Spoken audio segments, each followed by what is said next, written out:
바닷물에는 염분이 있기 때문에 바닷물의 맛은 짭니다. 그렇다면 그 바닷물을 수시로 먹고 사는 바닷속의 물고기들은 당연히 짜야 되지요. 그런데 여러분, 바닷물 속에 있는 물고기는 짜지 않습니다. 아마 이렇게 생선회를 드셔보시면 아실 거예요. 짜지 않습니다. 이상하다는 생각이 안 드세요, 여러분? 당연히 바닷물 속에서 살아요. 그리고 그 바닷물을 수시로 먹지 않겠어요? 그럼 당연히 그 물고기들도 짜야 되는데 희한한 건 짜지 않는단 말이에요. 여러분, 이게요 굉장히 자연의 이치에도 역행한다는 거 아십니까? 우리가 보통 삼투현상이라고 하는 게 있는데요, 그게 뭐냐면 이 액체가 고농도의 액체로 수분이 자꾸 옮겨간다는 거예요. 그러니까 예를 들어서 여러분, 맹물과 소금물을 반투과성 막으로 분리해 놓으면은요, 저절로 이 맹물이 소금물 쪽으로 다 옮겨가게 된다는 거예요. 그러니까 농도가 짙은 쪽으로 수분이 이동하게 돼 있어요. 우리 여자분들은, 주부들은 쉽게 이해할 수 있는 게 뭐냐면 배추를 절이는 게 그런 원리예요. 배추에 소금을 탁 뿌려 놓으면은요, 배추에 있는 수분이 소금에 다 흡수가 돼요. 그래서 배추가 절여지는 거거든요. 그러니까 이게 당연한 이치예요. 그렇게 봤을 때 당연히 바닷물 속에 살고 있는 물고기들도 짜야 된단 말이에요. 근데 그렇지 않다는 거예요. 이게 왜 그런가 봤더니 이 삼투 현상을 거스르는 역삼투 현상이 이 물고기 안에서 일어난다는 거예요. 그래서 계속해서 물고기는 바닷물 속에서 바닷물을 먹고 바닷물을 접하고 사는데요, 일단 이게 체내에 흡수는 되는데 수분만 흡수를 하고 바닷물 속에 있는 염분은 고스란히 남겨둬서 배설물로 다 배출을 한다는 거예요. 그래서 삼투 현상이 아니라 이런 역삼투 현상이 일어나서 바닷물 속의 물고기가 짜지 않다는 거예요. 그럼 또 한 가지 궁금한 게 있죠. 그래서 여러분, 물고기는 소금에 절일 수가 없나요? 그렇지 않아요. 여러분, 죽은 물고기는요 얼마든지 절여집니다. 구이를 하거나 또는 찜을 하거나 조림을 할 때 여러분, 간을 해요, 안 해요? 간을 하죠. 그럼 간이 배요, 안 배요? 간이 다 배요. 아하, 여러분, 죽어있는 물고기는요 저절로 간이 다 배요. 근데 살아있는 물고기는요 역삼투 현상 때문에 소금에 절여지거나 짜지지가 않는다는 거예요. 아하, 여러분이 역삼투 현상이라는 게요 바로 생명이 있다는 증거였어요. 살아있다는 증거였어요. 역삼투 현상. 여러분, 우리가 예수 그리스도를 믿지만 우리는 세상에 삽니다. 끊임없이 세상의 모든 것들이 우리의 삶 속에 유입됩니다. 어찌 보면 그렇기 때문에 세상에 물들어 사는 게 자연스럽다라고도 말할 수 있을 거예요. 하지만 얼마든지 우리가 예수 그리스도, 사망의 권세를 내모신 그 예수 그리스도의 생명력이 우리에게 있다면 여러분, 역삼투 신앙이 가능하다는 거예요. 세상의 가치와 세상의 방법과 세상의 논리들을 얼마든지 우리가 거부하면서, 그래서 진짜 살아있는 믿음의 생명력을 가지고 세상에 물들지 않을 수 있다는 거죠. 여러분, 오히려 이럴 수 있지 않을까요? 우리가 세상에 물드는 것이 아니라 거짓, 악, 불의, 시기, 미움, 죄, 이런 세상에 물들지 않고 오히려 우리가 세상을 거룩, 의, 빛, 진실, 진리, 사랑, 이런 거로 얼마든지 우리가 물들일 수 있다는 거예요. 여러분, 우리가 예수 그리스도를 믿는 생명이 살아있는 생명이 맞다면 저는 우리 모두가 역삼투 신앙을 살기를 바랍니다.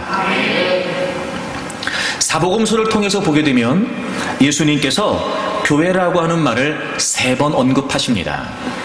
2군데서 3번을 언급하시는데요, 마태복음 18장에서 2번 교회를 언급하시는데, 이 내용은 범죄를 저지른 자들에 대해서 교회가 건면해야 된다라고 하는 말씀을 하시면서 교회를 2번 언급하세요. 그리고 마태복음 16장에서 주님께서 한번 언급을 하시는데, 이 마태복음 16장에 나와 있는 내용이 보다 더 직접적인 교회에 대한 가르침을 주신 말씀이에요. 이 내용이 유일하다고도 말할 수 있겠죠. 그러므로 이 본문은 우리가 교회가 무엇일까, 교회는 무엇인가 라고 하는 데 있어서 바르게 이해할 수 있는 근거를 제시해 줍니다. 특히 제가 늘 여러분에게 말씀을 드렸던 것처럼 교회는 건물이 아니라 예수 그리스도를 믿는 여러분 한 분 한 분이 교회이고, 또 교회된 우리가 모인 이 공동체가 교회라고 봤을 때, 교회에 관한 이 예수님의 가르침은 내가 누구인지를, 또 우리가 무엇을 위해 모였는지를 알 수 있는 아주 중요한 내용이 될 것입니다. 오늘 본문이 이렇게 시작합니다. 마태복음 16장 13절을 보시게 되면 예수님께서 빌립보 가이사랴 지방에 이르러 라고 이렇게 시작되죠. 이 이야기가 시작된 배경이 어떻게 되어 있냐면 지금 빌립보 가이사랴라고 하는 곳에서 시작이 됩니다. 이 빌립보라고 하는 지방은 이스라엘 북부의 한 작은 도시인데 말입니다. 특히 이 도시에 가이사랴라고 하는 당시에 로마의 황제의 호칭이 들어간 건 굉장히 이례적인 일이고, 그래서 사실은 이건 아주 특별한 의미를 지닌다고 합니다. 황제가 자신의 이름을 어떤 도시에 부여해 준다는 것은 그만큼 특권을 부여한다는 것과 같은 의미였습니다. 그래서 모든 도시에 이렇게 가이사랴, 즉 로마의 황제의 이름을 붙일 수는 없었고요, 나름대로 일정한 선정의 기준이 있었다고 합니다. 몇 가지 조건이 있었는데 그 중에 하나가 뭐냐면, 그 도시에 가이사랴라고 하는 황제의 이름을 붙이려면 그 황제를 신으로 받드는 신전이 많이 있어야 된다는 거예요. 그러니까 도시 전체가 황제를 신처럼 숭배하는 그런 지역이었을 때, 그래서 황제를 위해 제사하는 신전들이, 그리고 황제를 상징하는 신상들이 많이 세워져 있는 도시에 황제가 자신의 이름을 하사하여 그 도시 이름에 황제 이름을 붙일 수 있었다는 거예요. 그러니까 이 빌립보라고 하는 지역이 바로 그런 지역이었던 겁니다. 그리고 당시에 이곳 주민들은 대부분 이방인들로서 우상 숭배자들이 많았다고 그래요. 그래서 황제의 신상과 신당뿐만 아니라 각종 우상의 신당들이 많이 있었던, 그래서 이 지역은 가히 우상의 땅이라고도 부를 수 있을 만큼 아주 우상 숭배가 성행했던 곳인 거지요. 여러분, 이런 장면 한번 상상해 보세요. 이 얘기가 어떻게 시작되는 거냐면, 예수님께서 제자들과 함께 가이사랴 빌립보 지방에 들어오고 계셨어요. 이런 거죠. 곳곳에 우상의 신상들이 세워져 있어요. 곳곳에 우상의 신당들이, 특별히 황제를 상징하는, 황제를 떠받드는 그런 신전들이 막 있는 거예요. 이제 그런 걸 보시면서 예수님께서 제자들에게 지금 질문을 던지고 계시는 거예요. 야, 사람들이 나를 누구라고 하느냐? 제자들이 답을 해요. 예수님, 어떤 사람들은 예수님을 침례 요한이라고 하고요, 엘리야라고도 합니다. 그리고 어떤 사람들은요, 예수님을 예레미야 같은 선지자라고도 이야기합니다. 주님에 대해서 정확히 알고 있는 사람이 없는 것처럼 보여집니다. 그때 예수님께서 이제는 제자들을 향해 물어보십니다. 그래? 야, 그러면 너희들은 나를 누구라고 하느냐? 그때 베드로가 이렇게 대답하죠. 우리가 잘 알고 있는 내용인데 16절에 시몬 베드로가 대답하여 이르되 주는 그리스도시요 살아계신 하나님의 아들이십니다. 여러분, 이 대답은 100점짜리 대답이었어요. 주님이 정말 만족해 하셨고요. 그래서 주님이 베드로를 향해 뭐라고 말씀하시냐면 17절에 바요나 시몬아 네가 복이 있도다 이렇게 말씀하세요. 이 표현이 무슨 표현이냐면, 야, 너는 하늘의 복을 받은 사람이구나. 하늘의 복을 받은 사람이구나. 다시 말해 메시아이신 그리스도이신 예수 그리스도를 깨닫고 있었던 베드로를 향해서 예수님께서 야, 넌 정말 하늘의 축복을 받은 존재야 라고 이렇게 칭찬하시는 내용인 거예요. 소위 이런 거죠. 야, 너 정말 이름값 판다. 이름값 판다.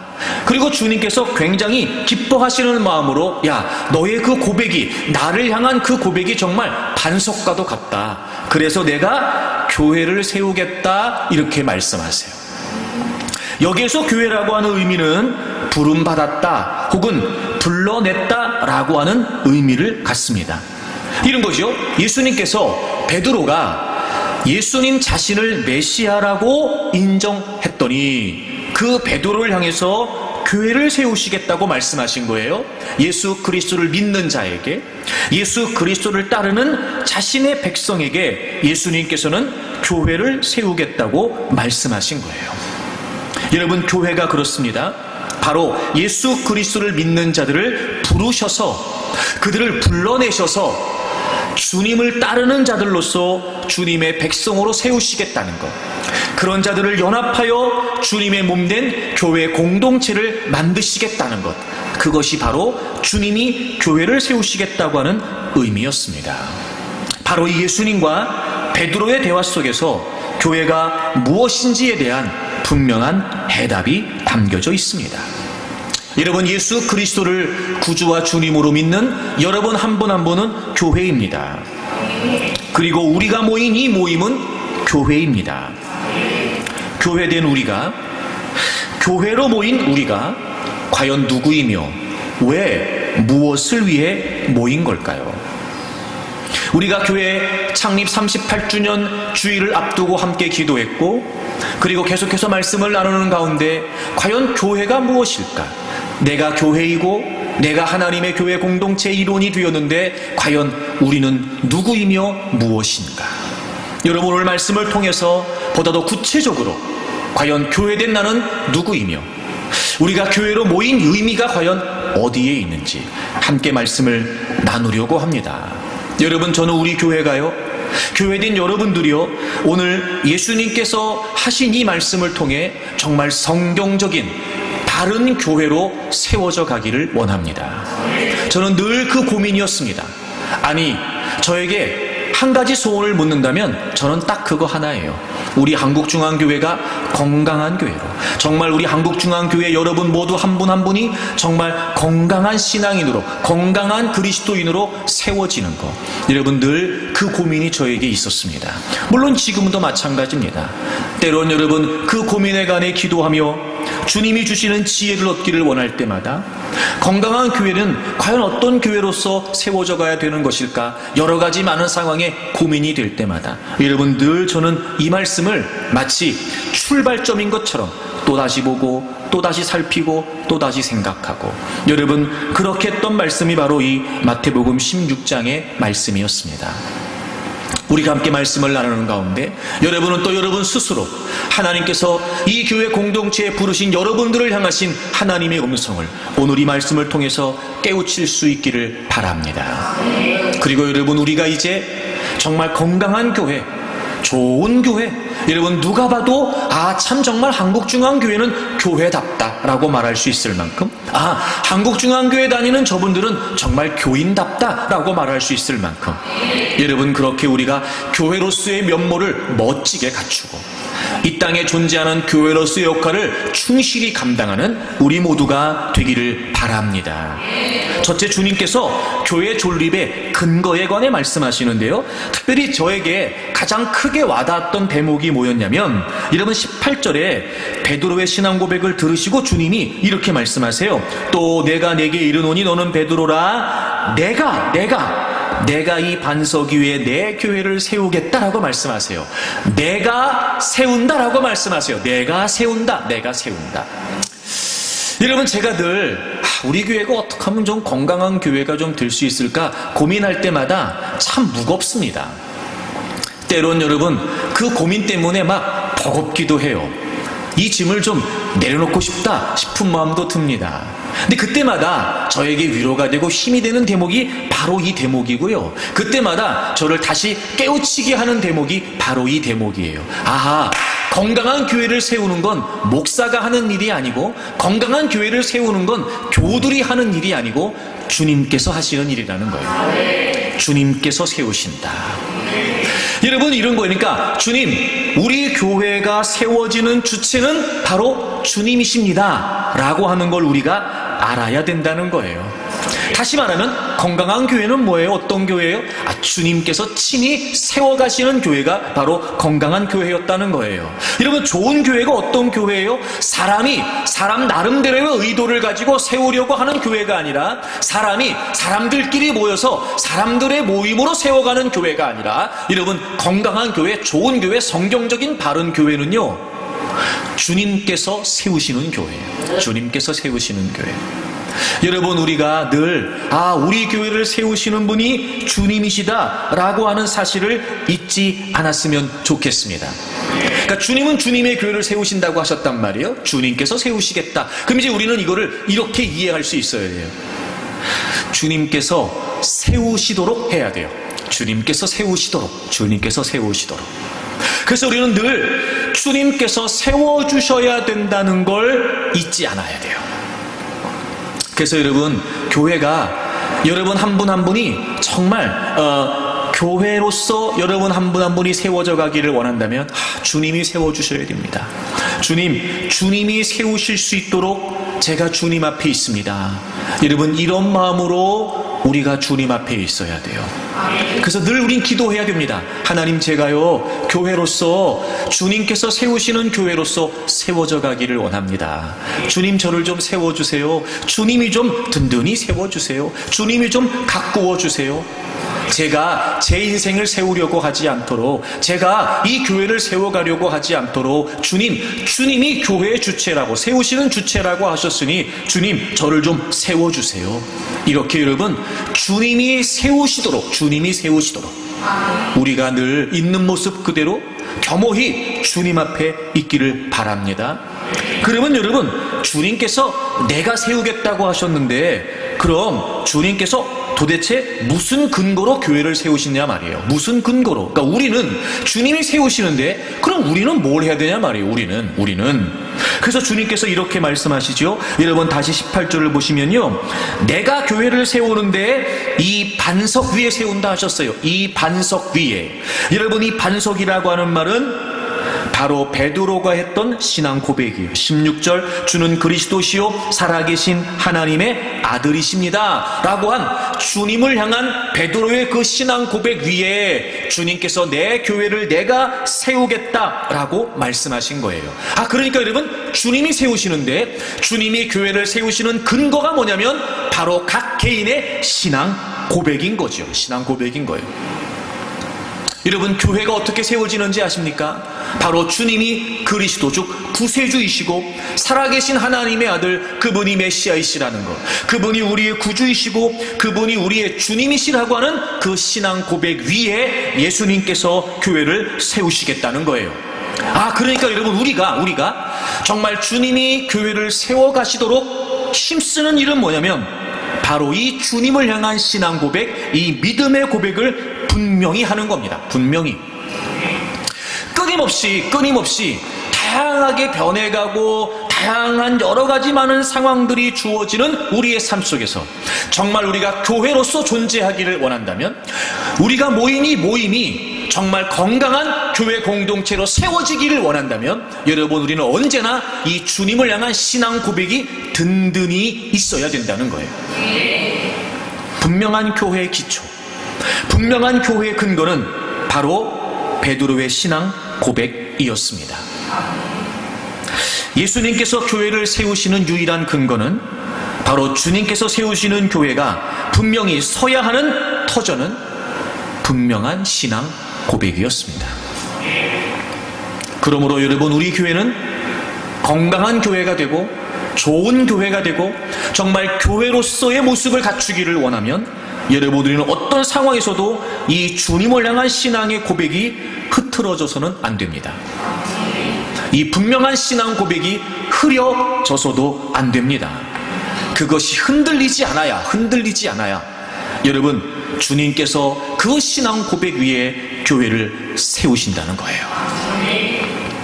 우리 아까 읽었지만 다시 한번 16절을 베드로의 고백이 아닌 여러분의 고백으로 한번 읽어보려고 그래요. 거기 16절 보시면 시몬 베드로가 대답하여 이르되 이에게 시몬 베드로의 여러분의 이름을 다 집어넣으세요. 여러분의 이름을 다 집어넣으세요. 자, 제가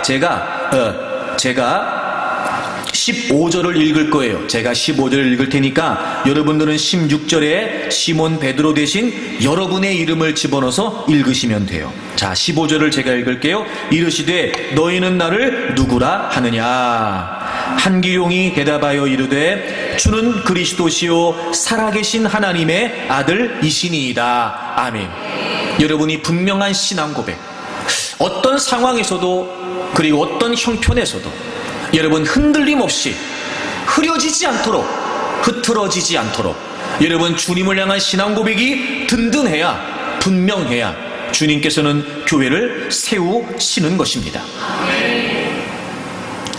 그래서 여러분 교회라고 할 때 가장 중요하게 여겨져야 되는 게 바로 예수 그리스도, 즉 진리라는 거예요.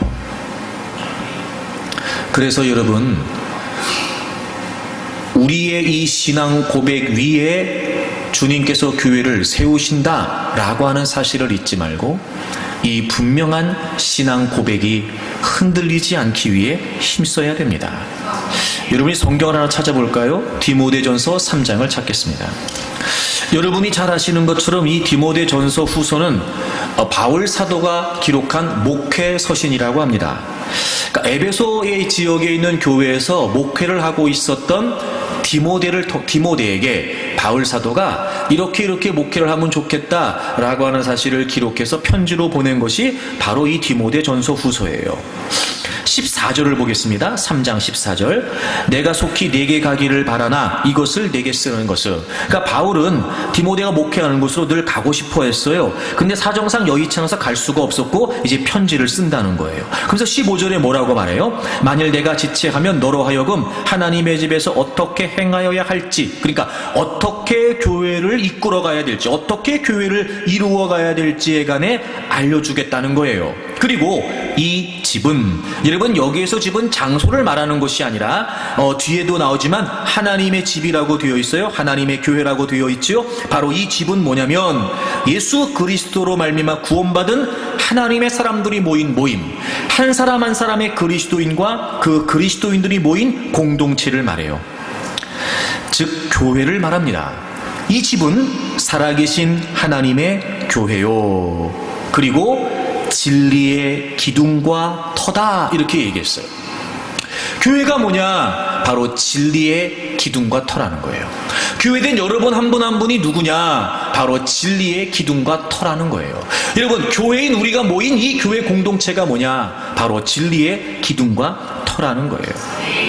여러분 기둥이라는 말 잘 아시죠? 기초, 지주, 어떤 건물을 세우는, 지탱하는 그런 기둥들을 말해요.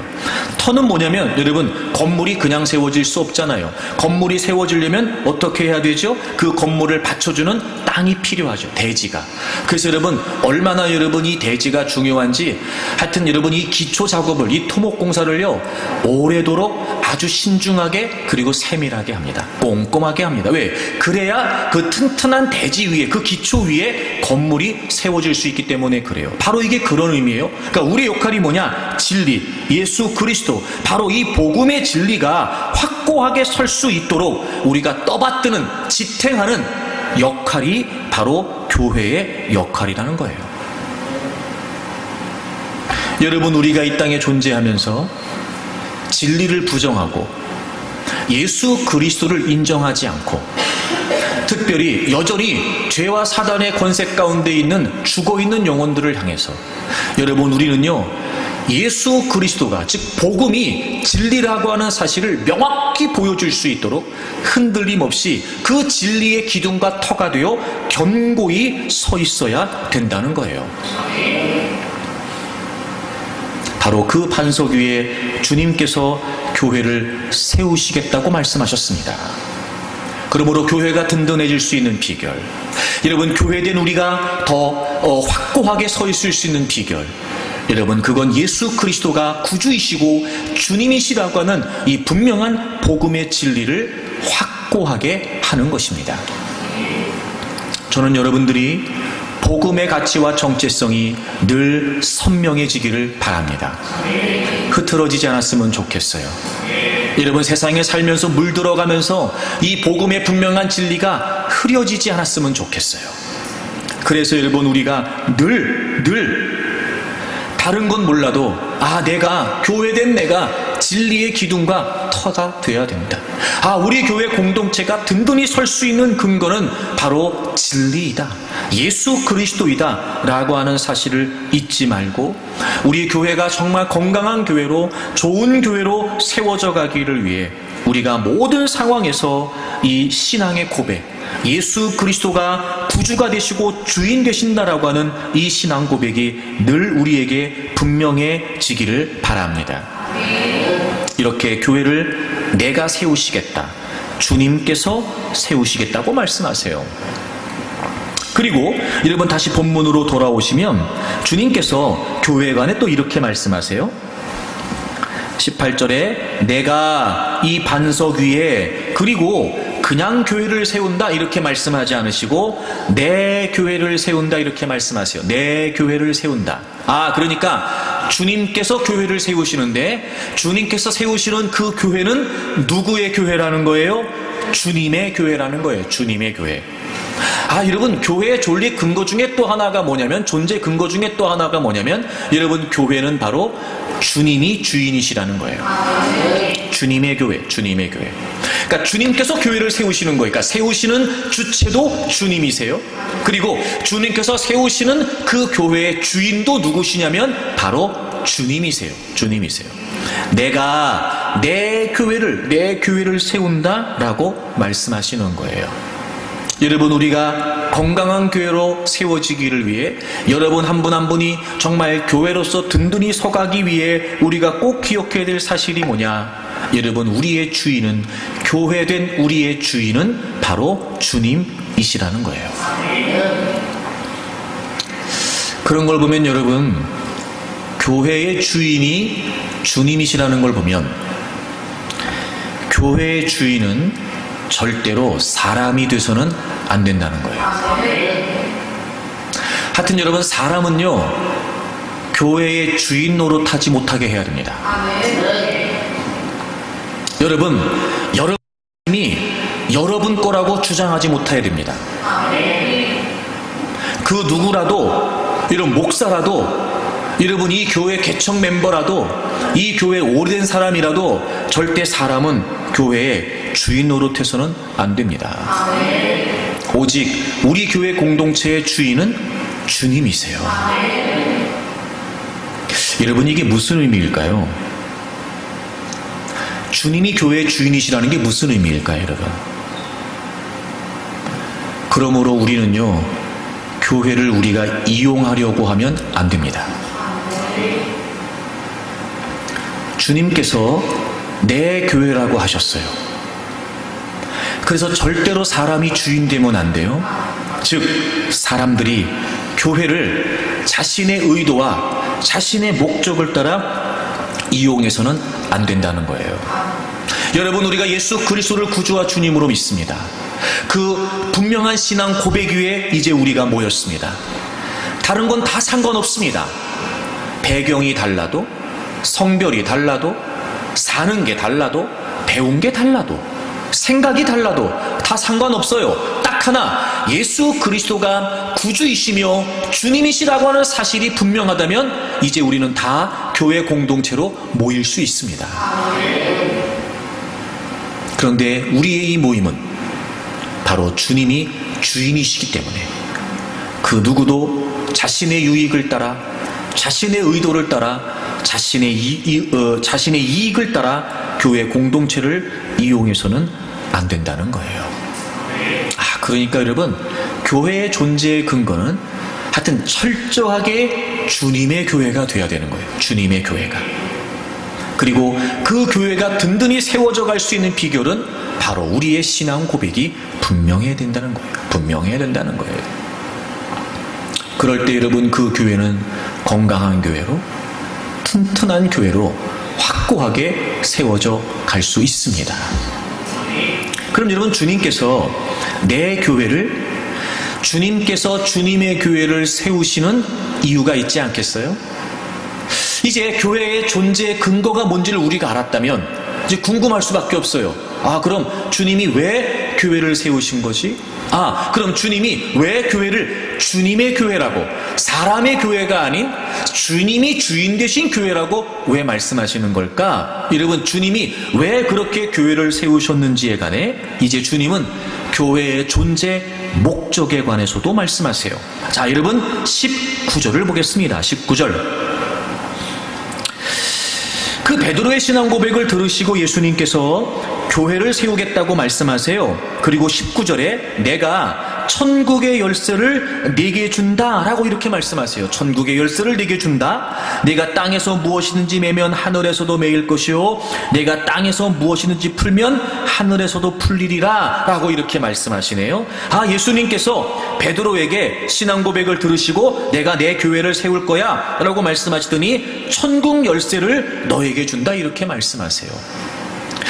여러분, 사실 이 구절은요, 여러 신학적인 논란들이 있는 그런 내용이기도 합니다. 자, 그런데 그런 내용은 다 차치하고 제가 여러분에게 이 의미가 어떤 의미인지를 설명드리려고 그래요. 먼저 여러분, 열쇠 그러면 이런 거죠. 예수님께서 내가 천국 열쇠를 너에게 준다 이렇게 지금 말씀하시는 거예요. 천국 열쇠를 내가 너에게 준다 라고 이렇게 말씀하시는 걸 보면 원래 베드로가 갖고 있었던 열쇠는 아니었던 거죠. 그러니까 주님이 열쇠를 갖고 계시는 거예요. 근데 주님이 갖고 계시는 그 열쇠를 베드로에게 주시겠다는 거거든요. 그럼 일단 여러분, 여기서 천국 열쇠를 베드로에게 준다라고 말씀하셨다면 그럼 이 천국 열쇠를 베드로에게만 준다는 말씀이냐는 거죠. 그럴 리가 없어요, 여러분. 여기에서 내가 베드로에게 준다라고 하시는 말씀은 물론 베드로를 지칭하기도 하고, 그리고 베드로와 함께하는 그 12사도들을 의미하기도 하고, 그리고 오늘날을 살아가는 모든 그리스도인들, 그 예수 그리스도를 믿는 모든 그리스도인들을 의미하기도 해요. 그러니까 이 말씀은 이제 우리에게 주님께서 내가 너희들에게 천국의 열쇠를 줄게라고 이렇게 말씀하시는 거예요. 그래서 여러분, 이 준다라고 하는 말이 무슨 의미인가 봤더니 청지기에 임명된 자에게 어떤 권한을 부여한다, 위임한다 이런 뜻이더라고요. 위임한다 이런 뜻이더라고요. 그러니까 예수님께서 갖고 계신 어떤 그 권세와 권한을 베드로에게, 사도들에게, 그리고 모든 그리스도인들에게 주시겠다 이 의미예요. 주시겠다 이 의미예요. 여러분, 그러면 열쇠 그러면 우리가 이제 이해할 수 있는 게 뭐냐면 열쇠가 뭐예요? 열고 닫는 게 열쇠예요. 그렇죠, 여러분. 잠그고 여는 게 열쇠란 말이에요. 그래서 뒤에 설명에 맨다, 푼다 이런 표현이 있는 거예요. 그게 바로 열고 닫는다라고 하는 의미이지요. 사실 여러분, 이런 거예요. 우리가 천국에 간다는 게 무슨 의미죠? 바로 예수님을 믿는다는 의미죠. 예수님 믿기 전에는 우리는 죄와 사망의 권세 가운데 있었어요. 죄인으로 있었어요. 근데 우리가 예수 그리스도를 나의 구주와 주님으로 믿으면 이제 우리가 죄에서 구원을 받고 그리고 하나님의 백성이 되지요. 여러분, 이건 우리가 천국에 간다는 것, 즉 천국 문을 열어주시는 건 오직 예수 그리스도의 권한이에요. 예수 그리스도의 권한이에요. 근데 그 예수 그리스도의 권한을 예수님을 믿는 우리에게 위임해 주시겠다는 거예요.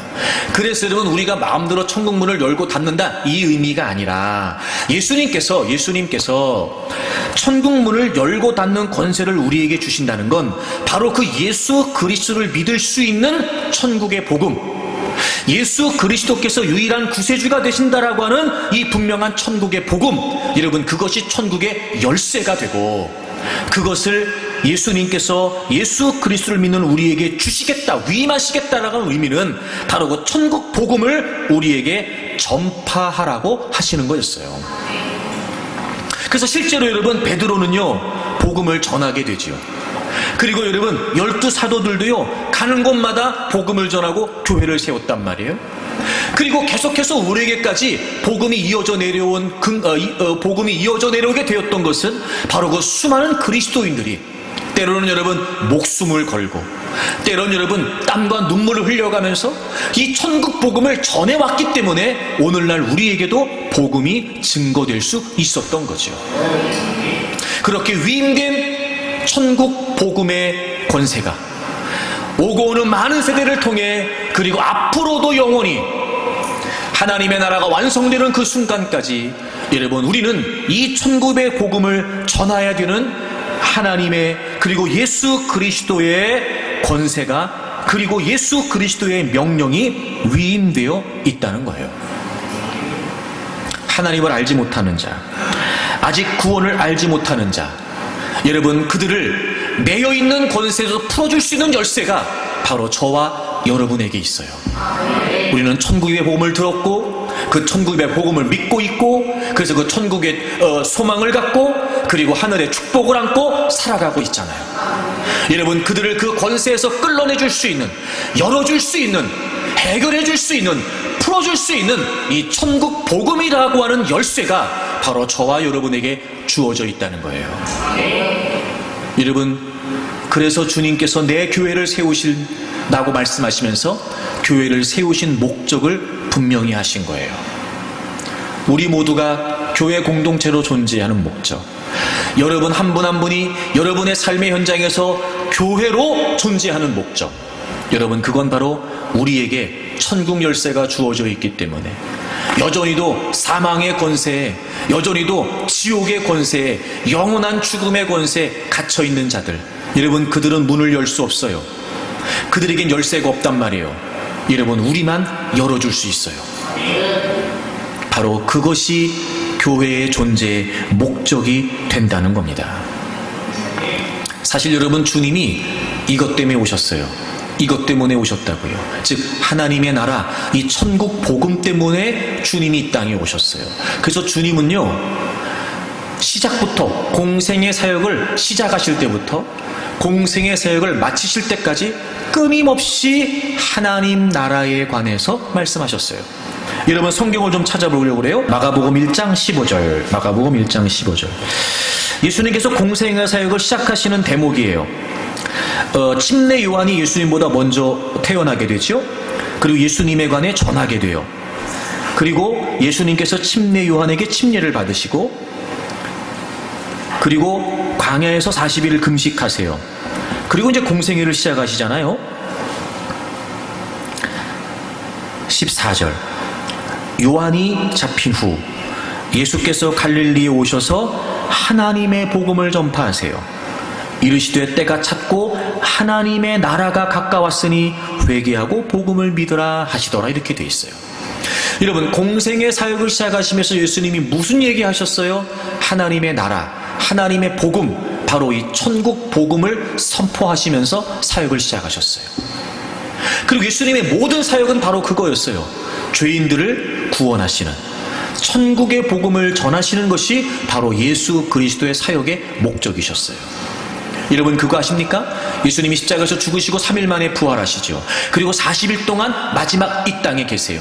여러분, 그때 역시 주님은 하나님의 나라의 복음을 선포하셨습니다. 사도행전 1장을 찾아보겠습니다. 사도행전 1장 3절을 다 같이 읽겠습니다. 그가 고난받으신 후에 또한 그들에게 확실한 많은 증거로 친히 살아계심을 나타내사 40일 동안 그들에게 보이시며 하나님 나라의 일을 말씀하시니라.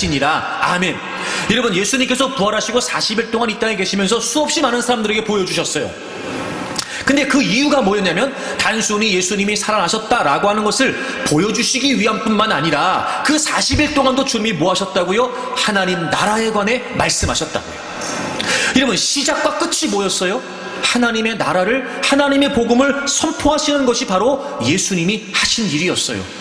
그리고 마지막 승천하시면서 마태복음 28장에 그러므로 너희는 가서 모든 족속으로 제자를 삼아 아버지와 아들과 성령의 이름으로 침례를 주고 내가 너희에게 분부한 모든 것을 가르쳐 지키게 하라. 볼지어다 내가 세상 끝날까지 너희와 항상 함께 있을지어다. 여러분, 지상 대명령, 예수 그리스도께서 마지막 승천하시면서 모든 믿는 자들에게 주신 분명한 하나님의 명령, 위임된 예수 그리스도의 명령이 뭐였냐면 바로 이 천국 복음이었어요. 주님은 그 일 때문에 오셨고, 이제 예수님은 이 땅에 계시지 않지만 예수님께서 이루어 놓으신 그 일이 이 땅에 다 완성되기를 위해서 주님의 몸된 교회 공동체를 친히 주님이 세우셨어요. 내 교회라고 하셨어요. 그리고 주님께서 위임해 주신, 주님께서 하셨던, 그리고 완성해 놓으셨던 그 구원의 길을 이제 주님의 몸된 교회 공동체인 우리가 위임받아서 그 천국의 열쇠를 우리에게 넘겨주시고, 이제 우리가 죄와 사망의 권세에 얽매여 있는 그들을 끌어내라고 우리에게 천국 복음의 열쇠를 주셨다는 거예요. 여러분, 교회의 존재 목적은 분명합니다. 바로 이 천국 복음을 전하는 겁니다. 전하는 겁니다. 그러므로 여러분, 이제 우리가 존재하는 존재의 목적이 바로 천국 복음이라고 하는 사실. 그리고 여러분, 이 천국 복음은요, 시시한 게 아닙니다. 우스운 일이 아닙니다. 여러분, 예수님께서 천국의 열쇠를 우리에게 주신다, 이 천국 복음의 권세를 우리에게 주신다라고 말씀하신 것만큼, 여러분, 예수님은요, 엄청난 권위를, 엄청난 권세를, 그리고 엄청난 사명을 저와 여러분에게 위임해 주신 거예요. 여러분, 잊지 마십시오. 우리가 존재하는 존재의 목적은 바로 천국 복음을 전하는 겁니다. 근데 여러분, 예수님께서도 이 일에 어려움이 있다는 걸 아셨어요. 그래서 교회가 분명한 존재의 목적을 위해 살아가는 데 있어서 어려움이 있다는 걸 말씀하시죠. 오늘 본문 마태복음 16장 18절에 보시면 교회를 세우겠다라고 말씀하시면서 음부의 권세가 이기지 못한다라고 말씀하셨어요. 음부의 권세가 이기지 못한다. 여러분, 표현을 잘 보셔야 돼요. 음부의 권세가 없다 이렇게 돼 있지 않고요, 음부의 권세가 이기지 못한다 이렇게 말씀하셨어요.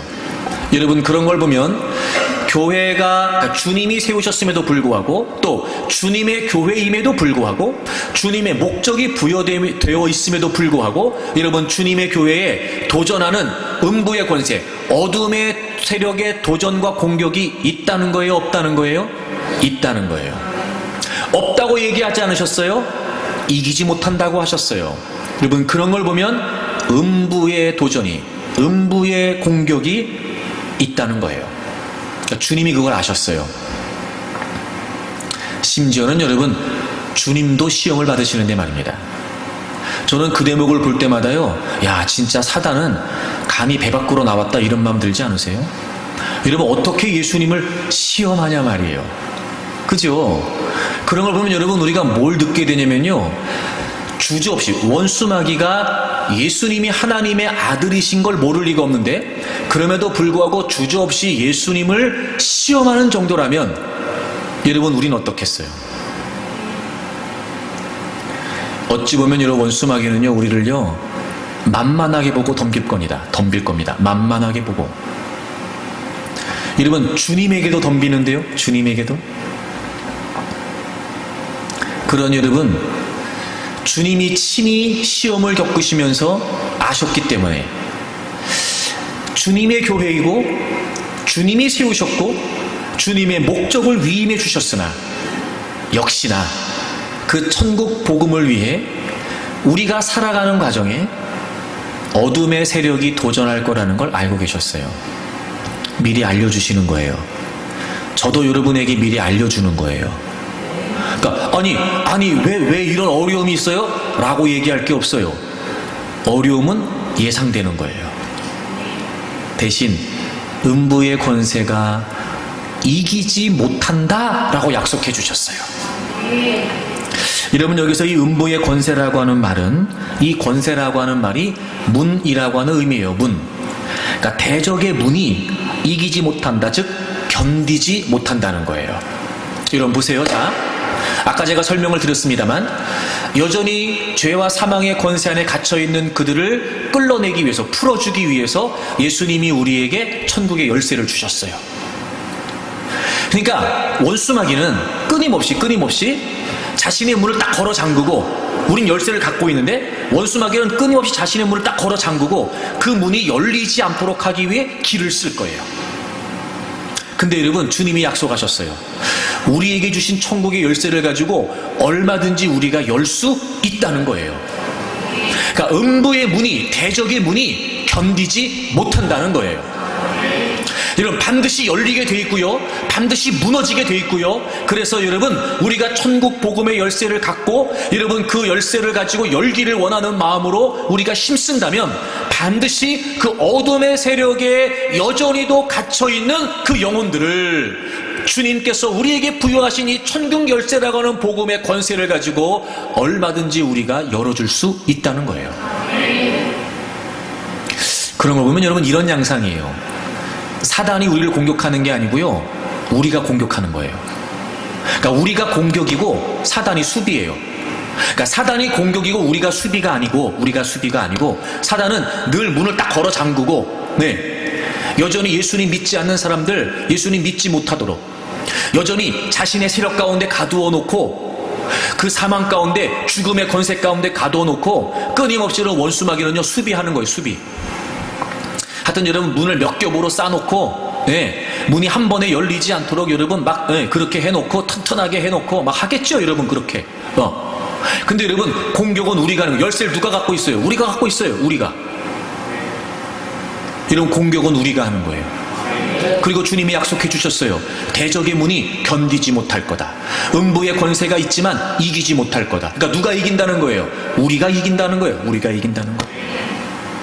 여러분이 자신감을 가지고 우리에게 이미 천국 복음의 열쇠가 주어졌다라고 하는 여러분 사실, 그리고 얼마든지 우리가 열 수 있다, 주님이 약속해 주셨다, 대적의 문이 견디지 못한다고 하셨다라고 하는 이 사실을 우리가 확신하고 우리에게 주어진 이 천국 복음의 열쇠, 이 권세, 이 위임된 권세와 능력을 우리가 얼마든지 사용하고 활용한다면 반드시 여러분 어둠의 권세가 쫓겨가게 돼 있어요. 문이 열리게 돼 있다고요. 여러분, 우리가 이걸 확신해야 돼요. 이런 거예요. 너네 천국 열쇠를 준다 라고 하면서 하나님은 우리에게 어려운 일만 맡겨주신 것이 아니라 그 일의 결과, 그 일이 반드시 이루어질 수 있도록 하나님은 약속도 해주셨다는 거예요.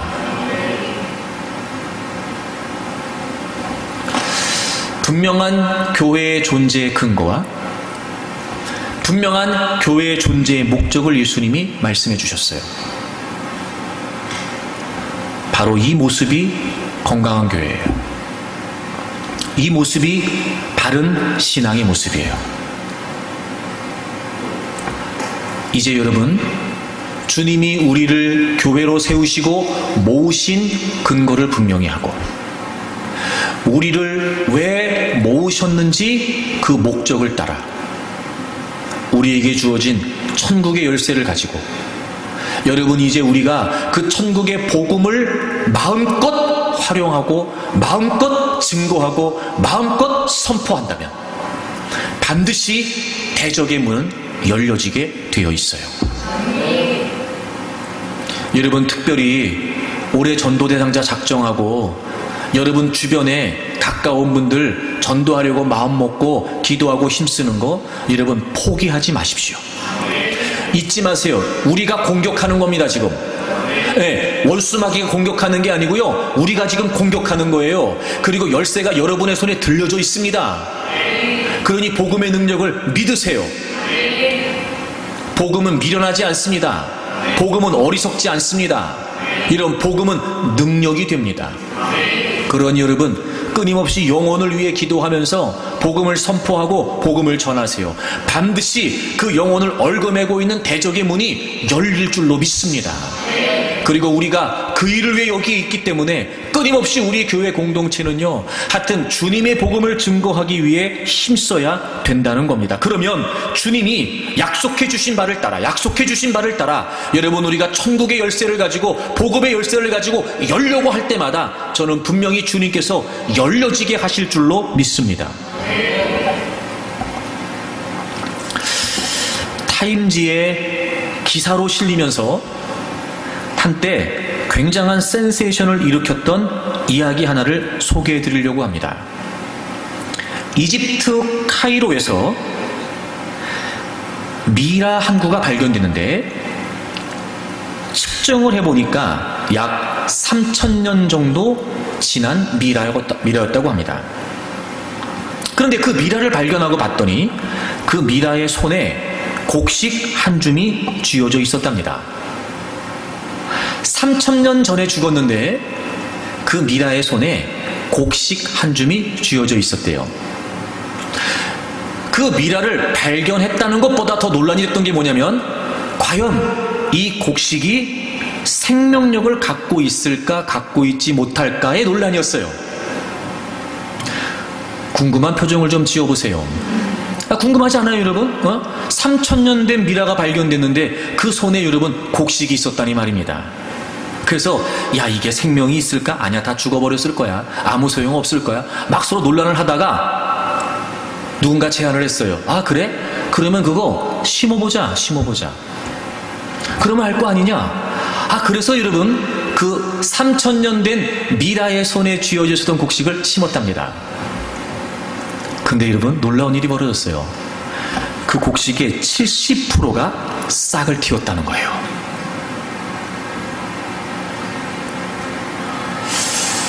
여러분 그 씨앗은요 자체적으로 생명을 갖고 있었어요. 문제가 뭐였냐면 죽은 시체의 손에 들려 있었다는 거예요.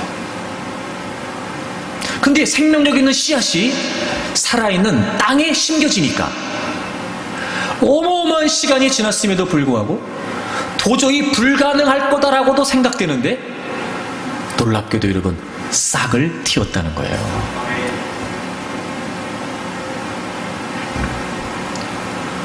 우리에게 주어져 있는 천국의 복음은 그 자체로 생명력을 갖고 있습니다.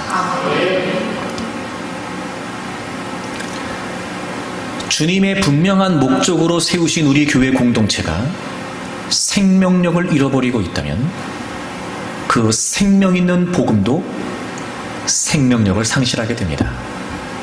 그런데 우리가 정말 예수 그리스도의 죽음의 권세까지도 몰아내신 그 예수 그리스도의 분명한 생명력이 우리 안에 있다면 얼마든지 복음 자체의 생명이 있고 복음 자체의 능력이 있기 때문에 얼마든지 살아있는 교회 공동체를 통해 하나님의 복음은 역사를 일으킬 수 있습니다. 우리가 죽은 미라처럼 존재하지 않기를 바랍니다. 우리 안에 끊임없이 예수 그리스도의 생명력을 되살아나게 하고 더 불리듯 일어나게 하기 위해 힘쓸 수 있기를 바랍니다. 그러므로 우리가 살아있다는 증거는 내가 있는 곳에서 끊임없이 하나님의 복음을 선포하는 일입니다. 그럴 때 하나님께서는 우리에게 이미도 주신 부여하신 위임하신 그 천국 복음의 열쇠를 통해 살아있는 교회 공동체, 살아있는 교회 지체들을 통해 얼마든지 지금도 하나님의 복음이 예수 그리스도의 복음이 생명이 되고 능력이 된다는 사실을 보게 하실 줄로 믿습니다. 저는 우리 교회가 그런 교회가 되기를 바랍니다. 날마다 우리 안에 있는 이 믿음의 생명력을 되살리기 위해 힘쓰는 교회. 여러분 한 분 한 분 각자 여러분의 신앙을 위해 더 힘쓰기를 바랍니다. 여러분의 믿음이 살아있는 믿음이 되기를 위해 더 힘쓰기를 바랍니다. 왜냐하면 우리에게는 생명력 있는 복음이 주어져 있기 때문에 그렇습니다. 결코 우리가 간과할 수 없는, 결코 우리가 무시하며 소홀히 할 수 없는 분명한 복음이 우리에게 주어져 있기에 여러분 이제 우리는 그 천국의 열쇠를 가지고 세상을 향해 전진해 가야 될 줄로 믿습니다. 하나님께서 우리 교회를 그렇게 써주시기를 바라고 그렇게 살아가기를 원하는 여러분들을 사용해 주시기를 바랍니다. 건강한 교회로, 좋은 교회로, 그래서 주님께서 기뻐하시는 교회로 세워져가는 저와 여러분들이 되기를 바랍니다.